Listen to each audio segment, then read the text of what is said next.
So, in today's session, we will basically discuss approaches to the study of culture. तो cultural studies या culture को समझने के अलग अलग अप्रोच हैं। चार मेजर अप्रोच हैं। एक जैसे फ्रैंकफर्ट स्कूल का एक अप्रोच है, क्लासिकल मार्क्सिज्म है, इसके अलावा हेजीमनी का कॉन्सेप्ट है, और फिर पोस्ट मार्क्सिज्म जो चीज़ें हुई। तो ये अलग अलग तीन चार अप्रोच है कल्चरल स्टडीज को पढ़ने और समझने का। But before moving to the cultural studies, एक बार फिर से कुछ डेफिनेशंस और कुछ स्टेटमेंट्स, जैसा कि मैंने कल की क्लास में भी डिस्कस किया था कि स्टेटमेंट से डायरेक्टली क्वेश्चंस रहते हैं। तो रेमंड विलियम्स का ये स्टेटमेंट बहुत पॉपुलर है, which is the word culture is one of the two और three most complicated word in English language. तो इसलिए कल्चर को समझना इतना आसान नहीं है। कल्चर वर्ड में बहुत सारी चीजें शामिल होती हैं, और किसको आप कल्चर्ड जो कह रहे हैं, और फिर culture as a discipline of study किस तरीके से जब उसको पढ़ा जाने लगा तब उसका मीनिंग अलग था। शुरुआत में उसके मीनिंग अलग थे। तो इन सारी, that is why Raymond William has made this statement. एक और चीज जो हमें समझनी चाहिए कि कोई भी word with the passage of time, कोई भी वर्ड कहना सही नहीं होगा। मोस्ट ऑफ द वर्ड्स, या कई बार बहुत सारे ऐसे वर्ड्स हैं जो with the passage of time जिनकी मीनिंग चेंज हो जाती है। मतलब आज से 100 साल पहले, 200 साल पहले कल्चर वर्ड का जो मीनिंग था, या आज से 400 500 साल पहले कल्चर वर्ड का जो मीनिंग था, और आज जिस सेंस में हम उसको यूज करते हैं, वो दोनों इंटायरली डिफरेंट हो सकते हैं। ये लैंग्वेज में पॉसिबिलिटीज रहती है, that we need to understand. और क्योंकि कल्चर एज अ डिसिप्लिन ये मुश्किल से पिछले 100 साल से पढ़ा जा रहा है, 100 साल भी नहीं हुए हैं। Before that culture was not evolve as a discipline of study. So that is why Raymond William is statement becomes very much relevant in today's world, कि the word culture is one of the two or three most complicated word in English language। फिर Chris जेंग्स का एक statement है, culture embraces a range of topics, बहुत सारे topics, processes difference and even paradoxes. तो एकदम opposite चीजों को भी कल्चर जो है वो एक साथ एम्ब्रेस करता है। तो कल्चरल स्टडीज में वो सारी चीजें आती हैं। फिर लॉर्ड रैगलन का ये स्टेटमेंट कहना है, ये भी बहुत पॉपुलर है, कि कल्चर इज रफली anything that we do and monkey don't. Monkey से रेफरेंस उनका ये है कि जो हम करते हैं और एनिमल जो नहीं करते हैं, वही जो डिफरेंस है वो कल्चर है। तो ये बहुत सिंप्लीफाई कर दे रहे हैं लॉर्ड रैगलिन का जो स्टेटमेंट है। मंकी सिर्फ एक एनिमल को डिनोट नहीं कर रहा, मंकी को नहीं डिनोट कर रहा, मैं कोई भी एनिमल। तो कल्चर वो चीज है जो हम करते हैं और जानवर नहीं करते हैं। तो that is why homo sapiens are suppose to be cultured. फिर उसके बाद सिगमंड फ्रॉयड का ये स्टेटमेंट भी बहुत इंपॉर्टेंट है, the first human who hurled an insult instead of a stone was the founder of civilisation. That is a very interesting statement. क्योंकि जब आप थ्योरी ऑफ इवोल्यूशन समझते हैं और प्रोसेस ऑफ इवोल्यूशन समझते हैं, तो इंसान भी पहले जानवरों की तरह ही था। फिर हम किस तरीके से हम सेपियंस बने हैं, एक प्रजाति के रूप में इवॉल्व हुए हैं। तो पहले एप्स, कई लोग मानते हैं कि मंकीज या एप्स हुआ करते थे, फिर हम धीरे धीरे उससे इवॉल्व होते होते हुए सेपियंस की कैटेगरी में आए हैं। तो पहले सिविलाइज तरीके से नहीं रहते थे, और फिर सोसाइटी फॉर्म हुई, सिविलाइजेशन फॉर्म हुआ, और इस तरीके से। तो सिगमंड फ्रॉयड का स्टेटमेंट क्या है कि पहला व्यक्ति, और पहले किस तरीके से जो इंसानों का भी जो झुंड हुआ करता था वो ऐसा ही कुछ होता था। Just give me a moment. तो जो ह्यूमन बींग्स का भी जो झुंड होता था, वो जैसे ही एक दूसरे ग्रुप को देखते थे वो उस पर टूट पड़ते थे, वो अटैक कर दिया करते थे, जैसे जानवर किया करते हैं। तो पहला व्यक्ति जिसने स्टोन की बजाय इंसल्ट को लिया हो, मतलब पहली बार उसके इमोशंस हर्ट हुए हो, तो उसने ही सिविलाइजेशन का founder, that person is suppose to be the founder of civilisation. That is the statement of Sigmund Freud, कि जब इंसान स्टोन की बजाय इंसल्ट को लेने लगे, तो hurled an insult instead of a stone, it simply refers कि when human beings have evolved emotions, when they started, कि जब उनमें डिग्निटी का सेंस आ गया एक तरीके से, तभी वो सिविलाइज्ड हुए और तभी वो कल्चर्ड के प्रोसेस में आए। एक और चीज जो हमें समझना है कि सोशलाइजेशन का जो प्रोसेस है, what is the process of socialisation, इसमें तीन चीजें। मैं कल भी बात कर रहा था कॉलोनाइज्ड और डीकॉलोनाइज्ड, या डीकॉलोनाइजिंग द माइंड वाला जो कॉन्सेप्ट है उसको लेकर के। तो यहाँ पे भी सोशलाइजेशन में आप ये समझ दिए cultivating the person, cultivation of the person refers to कि लोगों को तैयार किया जाता है। जैसे हम एग्रीकल्चर में किसी भी पौधे को कल्टीवेट करते हैं, तैयार करते हैं, प्रिपेयर करते हैं, उसे उगाते हैं, पर्सन्स आर ऑल्सो कल्टिवेटेड उनके मैनर्स में, उनके बिहेवियर्स में।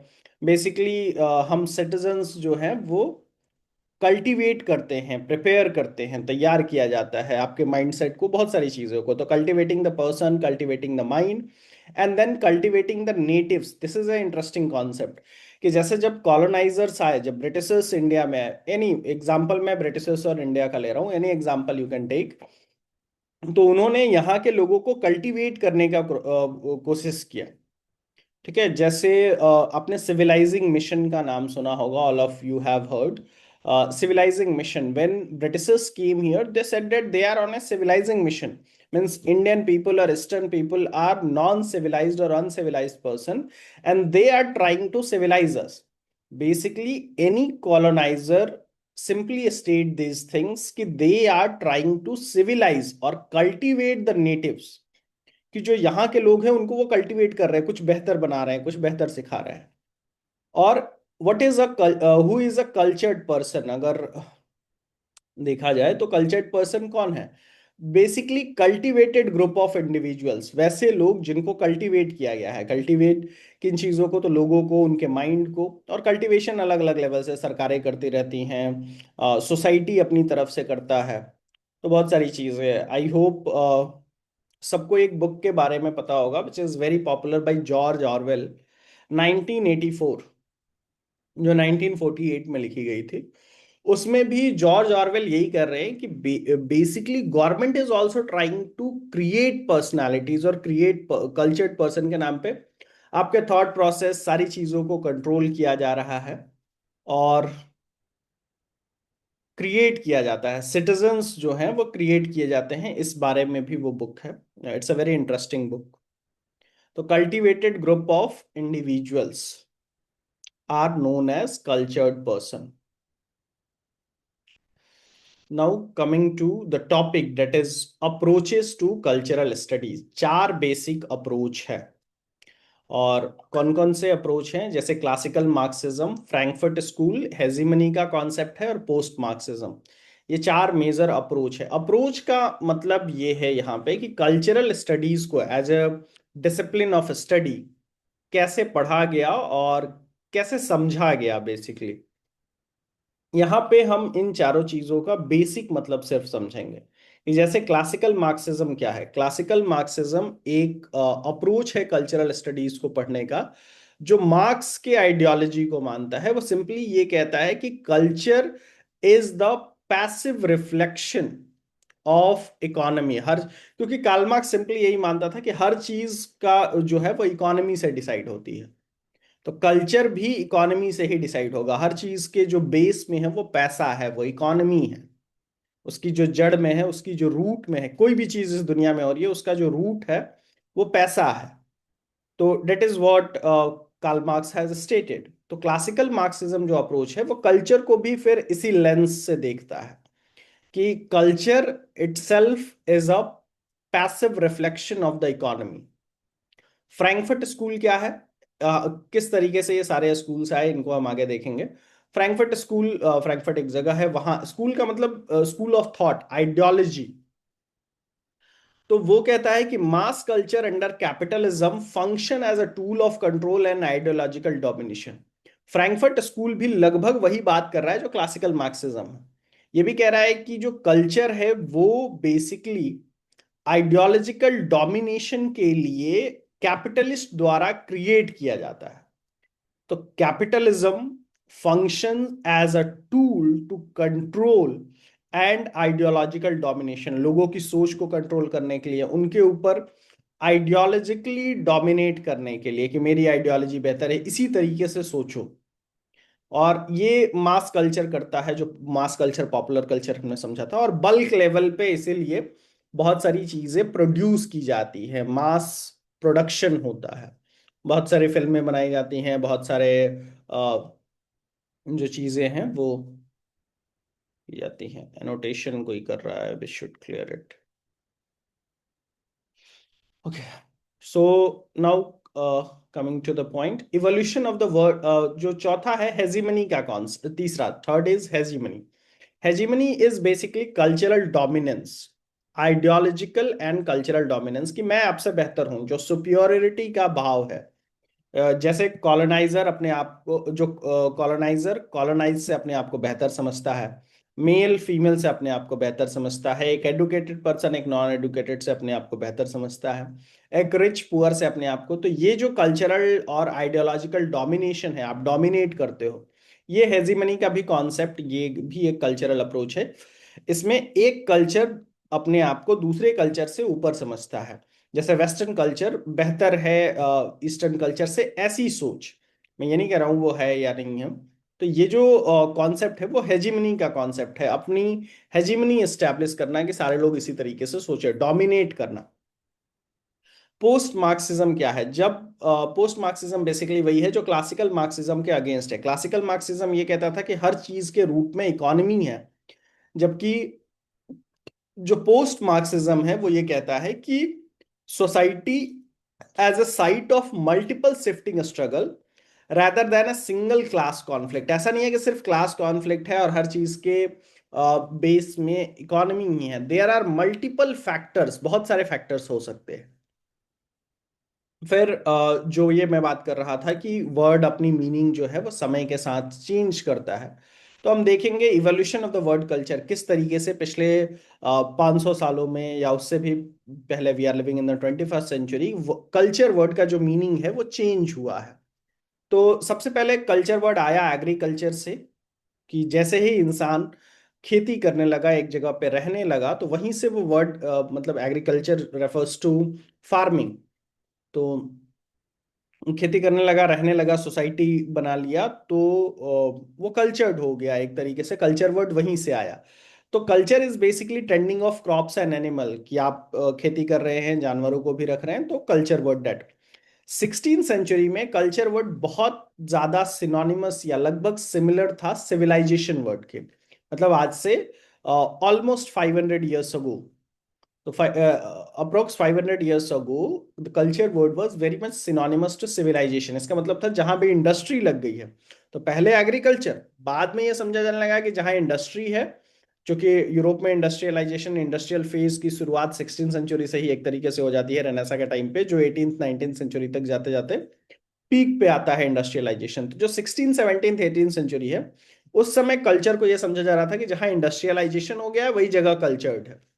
19th सेंचुरी तक आते आते कल्चर जो है वो सिनोनिमस हो गया या सिमिलर हो गया राइज ऑफ नेशनलिज्म के, कि जो लोग अपने देश के प्रति प्रेम दिखा रहे हैं, नेशनलिस्ट लोग हैं, अपने कल्चर को बेहतर मान रहे हैं, वो 19th सेंचुरी तक कल्चर वर्ड ये हो। In the second half of 19th century culture word, तब आर्ट और लिटरेचर की जो बात है या हायरार्की ऑफ कल्चर की जो बात है, ये फाइन आर्ट है, ये हाई कल्चर है, ये लो कल्चर है, ये हाई और लो कल्चर का जो कॉन्सेप्ट है वो second half of 19th century में आता है, कि literature, music, painting, sculpture, philosophy, ये सारी चीजें कल्चर का पार्ट हो गई। और 20th सेंचुरी तक आते आते, आज से मतलब 100 साल, 100 साल भी नहीं कह सकते हैं, मतलब we are living 21st century का भी पहला क्वार्टर तो खत्म हो ही गया है 2025 तक। तो पिछले कुछ सालों में, पिछले 50 100 सालों में हमने ये समझा कि कल्चर ऐसा नहीं है कि ये सारी चीजें हैं, बल्कि जो भी चीज हमारे आसपास है वो कल्चर है। और वो स्टेटमेंट याद रखिएगा जो मैंने आपको ऊपर दिखाया था, कि culture is almost everything that we do and monkey don't. तो वो सारी चीजें जो हम करते हैं और मंकीज नहीं करते हैं, वही क्या है, वही कल्चर है। It is the culture, everything that we do and monkey don't. ये statement I hope anyone can reply, किसका था? लॉर्ड रैगलन।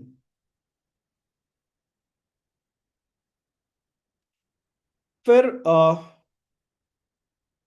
कुछ स्टेटमेंट्स हैं वापस से, कुछ एंथ्रोपोलॉजिस्ट हैं उनके स्टेटमेंट्स हैं कल्चरल को पढ़ने के अलग अलग जो अप्रोच की बात हमने की थी। तो कुछ बेसिक अप्रोच तो हमने समझा ही, पर एक अप्रोच एंथ्रोपोलॉजिकल अप्रोच भी है। Anthropology word refers to the word anthropology refers to study of human race और मैनकाइंड। तो उसकी जो लोग पढ़ाई करते हैं कि किस तरीके से इवोल्यूशन हुआ और इंसान कैसे बेहतर होते गया, तो वो एंथ्रोपोलॉजी है। और जो लोग ये करते हैं, जो उसके साइंटिस्ट होते हैं, उनको हम एंथ्रोपोलॉजिस्ट कहते हैं basically. So we have two statements here. The one statement is of E.B. Tyler and the other is of L.H. Morgan. इन दोनों स्टेटमेंट को थोड़ा सा समझते हैं। E.B. टायलर नाम ध्यान रखिएगा। ऑरिजिन ऑफ प्रिमिटिव कल्चर इनकी एक बुक है, 1871 में आई थी, which is towards the end of 19th century. ये क्या कह रहे हैं कि culture was a conglomeration, culture was a conglomeration of our entire resources, that complex whole which includes knowledge, belief, art, law, morals, custom, and any other capabilities and habits acquired by a man as a member of society। शुरू में भी इनके statement पे बात हुई थी कि as a member of society हम जो भी चीजें, जैसे जो अगर आप ध्यान से देखें तो कल की क्लास में भी हमने ईबी टायलर के स्टेटमेंट पे, Edward Burnett Tyler first page पे था। If you Edward Burnett Tyler का जो स्टेटमेंट है फर्स्ट पेज पे भी था, इस पे भी हमने बात की थी, ये सेम स्टेटमेंट है। Culture was a multifaceted set of knowledge, belief, art, law, morals, custom, and any other capabilities and habit acquired by a man as a member of society। वही चीज मैं फिर से एक बार दोहरा देना चाहता हूँ। तो जो भी चीजें हम as a member of society, समाज में रहने की वजह से अक्वायर करते हैं, वो हमारे कल्चर का पार्ट है। That's it, and that is what E B Tylor और Edward Burnett Tylor is stating. Origin of primitive culture में।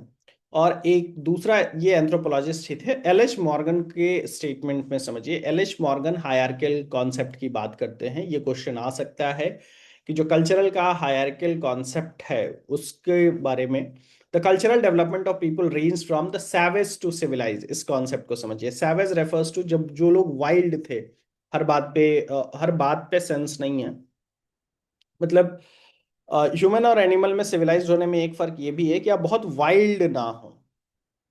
Wild refers, savage refers to someone who hunts, जो शिकार करता है, जो वाइल्ड है, जो जंगली है। तो जंगली से सिविलाइज्ड होने का जो प्रोसेस है, जो वही जो प्रोसेस है, वही कल्चरल डेवलपमेंट है हमारा। That is the statement of L H Morgan. और यहीं पे हायरार्की भी आती है कि जो जितना ज्यादा सिविलाइज्ड होगा वो उतना ही कम सैवेज होगा। सैवेज वर्ड को उस सेंस में नहीं देखिए जैसे आजकल सोशल मीडिया दिखाता है। सैवेज रेफर्स टू वाइल्ड, जो हंटिंग करता है, जो वाइल्ड है, जो अटैक कर देता है एक तरीके से। हालांकि वर्ल्ड वॉर वगैरह हो रहे हैं तो उस सेंस में नहीं, पर अगर आप सिविलाइज हैं तो आप बहुत वाइल्ड नहीं होंगे, बहुत हंटिंग वाली चीज में विश्वास नहीं रखेंगे। तो हायरकियल कॉन्सेप्ट भी एल एच मॉर्गन ने ही दिखा, यही कि जो कॉलोनाइजर है वो कॉलोनाइज से सुपीरियर है, अमीर आदमी गरीब आदमी से सुपीरियर है, मैन वेमेन से, एडल्ट। तो ये जो सुपीरियर है, मैं ये नहीं कह रहा हूँ, मतलब ये जो कॉन्सेप्ट है, ऐसा मानना जो है, जो कल्चरल हायरार्की है, वाइट मैन, एक तो ये भी माना जाता है कि जो वाइट मैन है वो ब्लैक या ब्राउन मैन से ज्यादा बेहतर है। मतलब वाइट मैन रेफर्स टू कि जो यूरोपियन आदमी है वो अफ्रीकन या एशियन आदमी से बेहतर है। तो ये जो कल्चरल हायरार्की स्टैब्लिश की गई पिछले कुछ साल, बहुत सारे शताब्दियों तक, बहुत सारे, इसके इसका जो कॉन्सेप्ट है ये एल एच मॉर्गन दे रहे हैं। व्हाइट मैन बर्डन थ्योरी के बारे में भी आई होप आप लोगों ने सुना होगा। नहीं सुना है तो यू कैन आस्क, मैं उसको भी क्लियर करते चलो। White man burden theory, it's a very popular concept.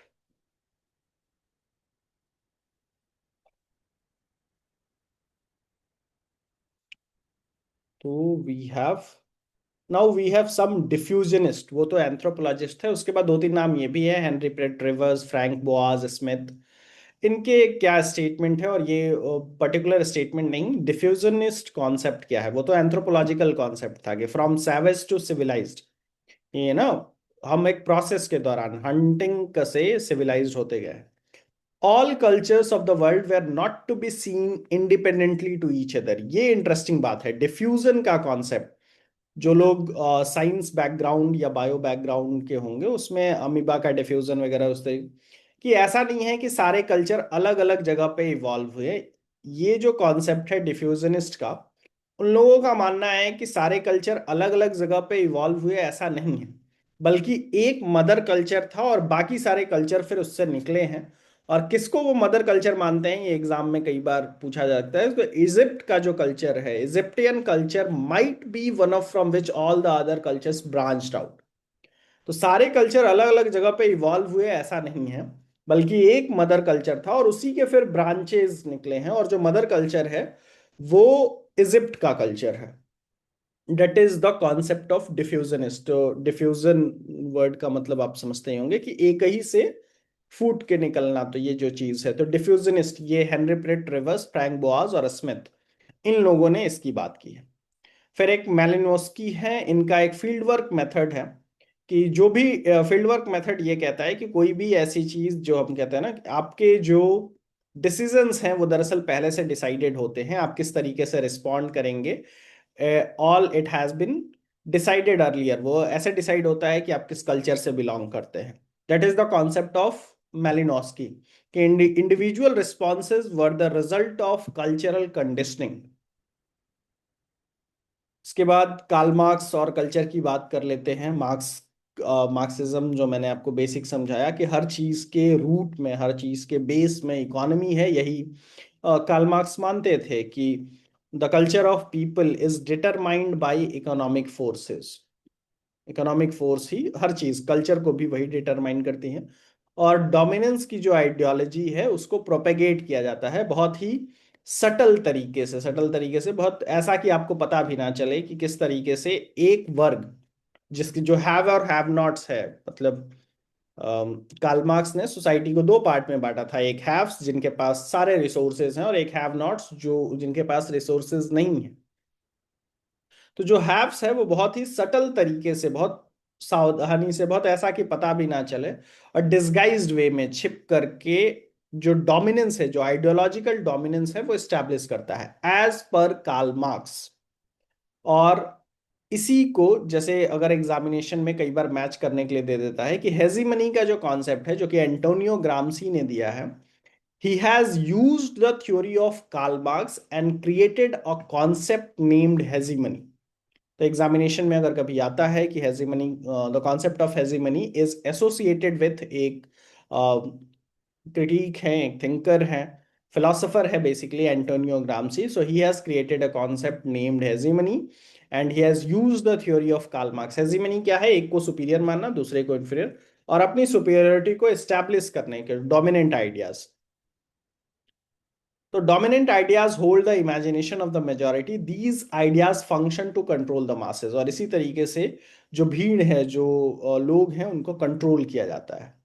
So Gramsci talked of culture as a contested space in which social forces struggle to achieve prominence. वही बात एंटोनियो ग्रामसी भी कर रहे हैं जो कार्ल मार्क्स ने कहा है कि क्लास स्ट्रगल की बात कर रहे हैं। Social forces, force struggle, class struggle क्या है कि हमेशा दो वर्ग होंगे जो आपस में भिड़ते रहते हैं। तो एक ये हमेशा चलता रहता है कि एक वर्ग को प्रोमिनेंस मिले, इंपॉर्टेंस मिले, और हेजीमनी एस्टैब्लिश की जाती है। So circumstances that, I hope because ये सारी चीजें ऑलमोस्ट रिवीजन वाले पार्ट में हैं तो किसी को कोई कंफ्यूजन नहीं होगा। कोई कंफ्यूजन होगा तो आप लोग मुझे बाद में पिंग कर सकते हैं या फिर यहाँ भी अभी आप मैसेज या comment section. So, circumstances that govern a particular age and time have a role to play in the evolving dynamics of culture and society. Gramscian concept of hegemony talks of the circular nature of struggle. तो इसकी बात same thing which Karl Marx है कि ये हमेशा struggle का circular nature, कि दो वर्ग हैं, वो हमेशा दो अलग अलग सोसाइटी हमेशा दो पार्ट में बटी रहेगी और वो आपस में हमेशा स्ट्रगल करते रहेंगे ताकि एक सुपीरियर और एक इंफीरियर बना रहे। और अगर इंफीरियर सुपीरियर हो गया और सुपीरियर इंफीरियर हो गया तो फिर भी ये स्ट्रगल बना रहेगा और ये एक लूप में, एक सर्कल में चलता रहेगा। That is the concept of Antonio Gramsci. तो वो सोशल क्लास स्ट्रगल की भी बात करता है। और जो नेचर ऑफ स्ट्रगल है वो सर्कुलर है, इस चीज की बात करता है। अगर एग्जामिनेशन में स्टेटमेंट बेस्ड क्वेश्चन आते हैं तो ये चीजें आपको बहुत ही क्लियर कॉन्सेप्ट होगा, तभी आप सॉल्व कर पाएंगे। तो सर्कुलर नेचर ऑफ स्ट्रगल की बात जो है वो एंटोनियो ग्राम्सी करते हैं कि एक ग्रुप हमेशा दूसरे ग्रुप को डोमिनेट करना चाहेगा और कभी भी वो कंप्लीट तरीके से डोमिनेट नहीं कर पाएगा, इसीलिए ये सर्कल जो है वो चलता रहेगा। फिर cultural studies hypothesize the dominance can be interpreted as being linked to knowledge. ये भी एक इंटरेस्टिंग बात है, कैसे एक ग्रुप जो है वो दूसरे ग्रुप के ऊपर डोमिनेट करेगा, मतलब वो सुपीरियर कैसे होगा, वो नॉलेज से लिंक्ड है। Where resistance of any kind can be analysed at counter knowledge. तो जो नॉलेजेबल होगा वो सुपीरियर होगा, और जो नॉलेजेबल नहीं होगा, तो अगर नॉलेजेबल का कोई रेसिस्ट कर रहा है, उसके अगेंस्ट जा रहा है, तो उसको काउंटर नॉलेज बोला जाएगा। ये बात भी कल्चरल स्टडीज हाइपोथेसाइज करता है, knowledge and the concept of counter knowledge. अब ये जो बात है, ये वाला पार्ट आप लोग बहुत ध्यान से देखिएगा, क्योंकि यहां से बहुत सारे क्वेश्चंस एग्जामिनेशन में डायरेक्टली पूछे जाते हैं। जो वो जो क्रोनोलॉजी वाला पार्ट है, बहुत सारे लोग क्रोनोलॉजी क्रोनोलॉजी डरते रहते हैं, वो पार्ट यहाँ से कल्चरल स्टडीज की जो क्रोनोलॉजी है वो यही है। ये एक जगह मैंने कर रखा है, इसको आप लोग या इसको हम लोग समझते हैं। Just a minute. तो cultural studies thinker chronological manner में सीधे सीधे समझते हैं शुरुआत कहाँ से हुई। तो सबसे पहले कार्ल मार्क्स, 19th सेंचुरी और अर्ली 20th से। मैंने आपको पहले भी बताया कि cultural studies as a discipline of study ये 100 साल ही पुराना है, पिछले 50-100 साल की ही बात है। और उसमें क्या क्या चीजें हुई हैं यही हमें समझना है। तो शुरुआत होती है कार्ल मार्क्स और Antonio Gramsci. Antonio Gramsci also used, मतलब एंटोनियो, अभी हम ग्राम्सी के बारे में ही तो पढ़ रहे थे, जो हेजिमनी का कॉन्सेप्ट है एंटोनियो ग्राम्सी ने ही दिया है। और Gramsci has basically use the concept of Karl Marx. Karl Marx भी क्लास स्ट्रगल की बात कर रहा है, ग्राम्सी भी वही कर रहा है कि वह स्ट्रगल सर्कुलर चलता रहेगा। तो ये शुरुआत होती है कल्चरल स्टडीज की। फिर आता है फ्रैंकफर्ट स्कूल। फ्रैंकफर्ट स्कूल क्या है? It is a basically group of German thinkers, Germany में कुछ लोग थे, उनका ये ग्रुप है। ये 1920s से लेकर के 40s तक, यानी कि 20th सेंचुरी के शुरुआत में, आज से लगभग 100 साल पहले। इसमें 4-5 लोग थे। ये 1923 में Frankfurt school, it is was institute of social research, एक ग्रुप था कुछ लोगों का। और यही लोग हैं Theodor Adorno, Max Horkheimer, Herbert Marcuse, Walter Benjamin. सबने क्या क्या कॉन्सेप्ट दिया है एक एक लाइन में यहाँ पे लिखा हुआ है। एग्जामिनेशन में बहुत पॉपुलर है कि मैच करने के लिए दे देता है कि कौन सा कॉन्सेप्ट किसका है। और कई बार तो ये भी मैच करने के लिए दे देता है कि कौन सा जो थिंकर है वो कौन से स्कूल से बिलोंग करता है। तो फ्रैंकफर्ट स्कूल, फिर आगे चल के बर्मिंघम स्कूल, और ट्रिपल सी एस जो सेंटर फॉर कंट, इसका तो फुल फॉर्म भी एग्जामिनेशन में पूछा गया है। ट्रिपल सी एस कब स्टैब्लिश हुआ ये भी पूछा गया है।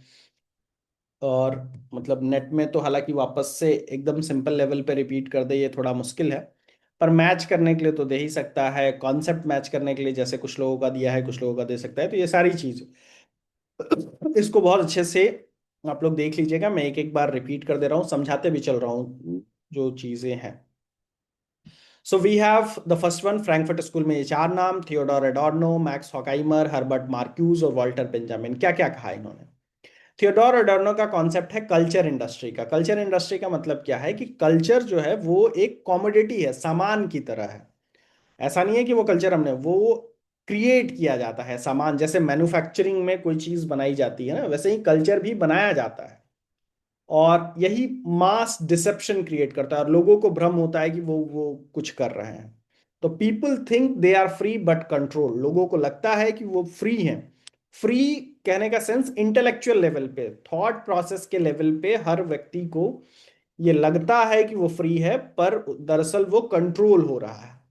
बहुत सारी चीजें हैं आज के डेट में। सोशल मीडिया, आप अपने एल्गोरिदम के गुलाम हैं, basically you are the slave of your social media algorithm, ये भी कहा जा सकता है कि आप जिस तरीके से सोचते हैं वैसी ही चीजें सोशल मीडिया आपको दिखाता है, फिर आपको लगता है कि वैसा ही चल रहा है और वही चीजें सत्य हैं। So and that is the concept of mass deception. बहुत बड़े लेवल पे डिसेप्शन इज भ्रम। तो ये थियोडोर अडॉर्नो का कॉन्सेप्ट है, culture industry and mass deception. Mass deception क्या है? People think they are free but they are actually being controlled.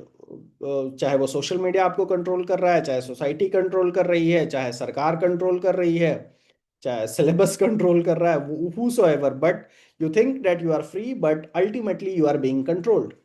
Max Horkheimer ये क्या कह रहे हैं? इन्होंने एक टर्म कॉइन किया, क्रिटिकल थ्योरी। इसके बारे में इन डिटेल में आगे हम लोग पढ़ेंगे।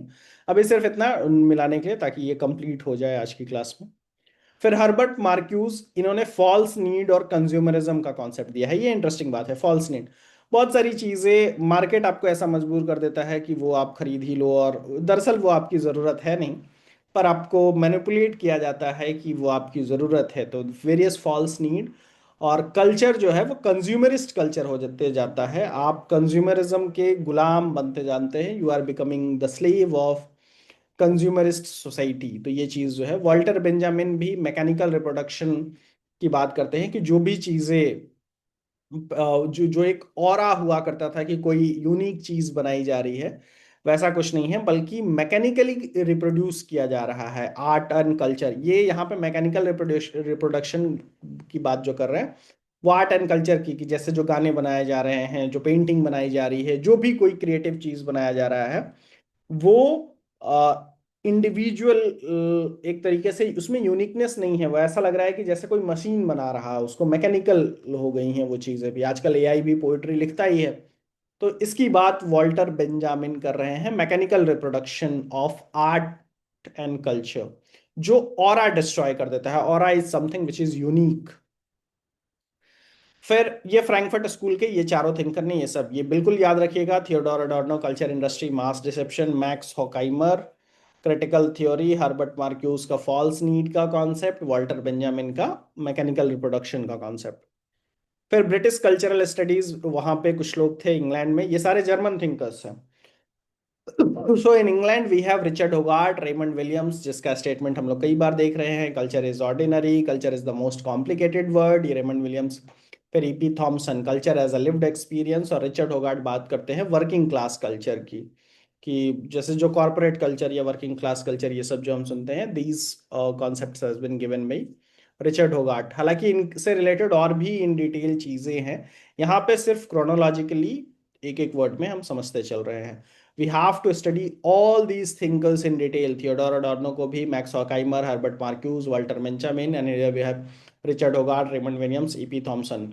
कल्चरल स्टडीज के अलावा आप सब इन थिंकर्स को थ्योरी वगैरह में भी पढ़ेंगे। फिर उसके बाद बर्मिंघम स्कूल, बर्मिंघम भी एक जगह है, एंड वी हैव वहीं पे ट्रिपल सी एस। एग्जामिनेशन में क्वेश्चन क्या आ सकते हैं? तो ट्रिपल सी एस का हेडक्वार्टर कहाँ है? Triple C S is centre for contemporary cultural studies. Cultural studies की पढ़ाई के लिए एक सेंटर स्टैब्लिश किया गया एज अ डिसिप्लिन, ताकि उसको समझा जा सके कि कल्चर कैसे इवॉल्व होता है, कैसे क्रिएट किया जाता है, और कैसे कल्चर के जरिए लोगों को मैनिपुलेट किया जाता है। 1964 में ये स्टैब्लिश हुआ था। और इसमें जो चार नाम आते हैं वो Stuart Hall, Paul Willis, Dick Hebdige और एंजेला मैक्रोबी। स्टुअर्ट हॉल बात करते हैं रिप्रेजेंटेशन और आइडेंटिटी की। पॉल विलिस का कॉन्सेप्ट है यूथ सब कल्चर, डिक हेब्डिस का सब कल्चर एंड स्टाइल, और एंजेला मैक्रोबी का फेमिनिज्म एंड पॉपुलर कल्चर। उसके बाद सिक्सटीज के बाद, आप सिक्सटीज से एटीज तक ये चलता रहा, पोस्ट स्ट्रक्चरलिज्म और पोस्ट मॉडर्न में। सिक्सटीज से लेकर के नाइन्टीज तक we have Michael Phuke, Rowland बार्थेस, Jacques डरीडा और जीन बॉडलियार्ड। तो इन लोगों के भी कुछ कॉन्सेप्ट है जो कल्चर से रिलेटेड है। ये इसमें से कुछ राइटर्स को इन डिटेल आप लिटरेरी थ्योरी वाले पार्ट में पढ़ेंगे, या कुछ को क्रिटिसिज्म में भी। फिर कई बार तो डायरेक्ट क्वेश्चन जो मैंने कहा, तो माइकल फुके का पावर, नॉलेज एंड रिलेशनशिप, वही जिसके पास नॉलेज है वही पावर, उसी के पास पावर आएगा, ये वाली बात। तो रोलैंड बार्थेस का माइथोलॉजीज और सिम्योटिक्स का जो कॉन्सेप्ट है। Jacques Derrida deconstruction, Jean Baudrillard simulation and hyper reality. ये सारे टॉपिक अपने आप में इन डिटेल हैं, इसलिए मैं सिर्फ अभी मैच के लिए आपको कह दे रहा हूँ कि देख लीजिए।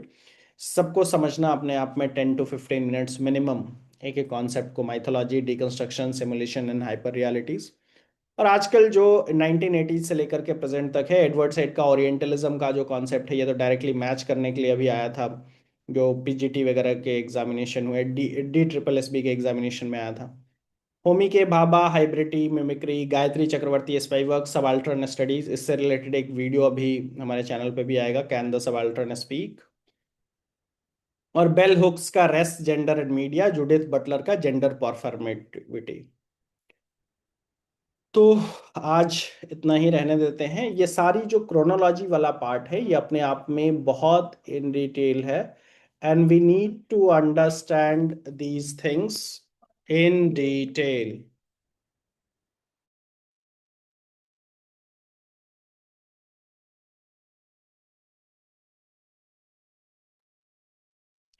Yeah, so that is all for today from my side.